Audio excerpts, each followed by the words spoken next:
1692 means we got shots fired at 4:15 ASF.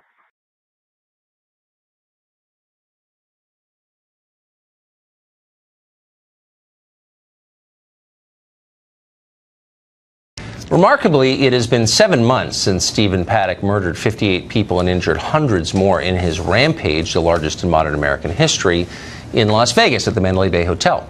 Now Vegas police have finally today released body cam footage from that night. The newly released tapes include footage of police walking through Paddock's hotel room, some of them walking past the hotel food cart that he used to monitor the hallway. Chad Jenkins is a former FBI special agent. He joins us tonight for Perspective. Chad, thanks for coming on. Why now, and what does this mean? Well, Tucker, that's a great question. We don't know why it has taken this long. I know it went through the court system, and the courts were very quick to go ahead and tell the police department that they had to release the information. I think where I'm concerned is we're seeing this trend throughout local, state, federal government, where there's a moral superiority of our government thinking that they can limit the American people what they're entitled to view and not to view, and that's really not to the police department's purview to make that decision. But here you have what they're saying is a single shooter crime in which the perpetrator is dead. So what could possibly be the justification for keeping anything secret in an investigation whose outcome is already known?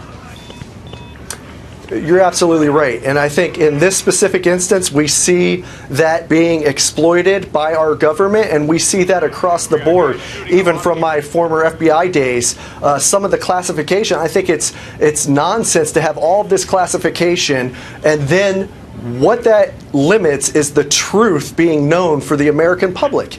And we'll never see the truth in all of the information that the American public should be privy to. Of course, and it gives rise to suspicion and to alternative theories of the case, and it makes people dislike and distrust their government. Do we have any sense of motive here? I mean, people don't do things like this for no reason. Do we know why he did? Well, Sheriff Lombardo, he keeps on referencing that the release of this footage will go ahead and could further traumatize the victims and the families of the fallen on October 1st. I understand that. I can see from that vantage point that releasing this footage, the body cam footage, could cause further triggers, significant triggers for the victims and for the fallen family, for the family members of the fallen.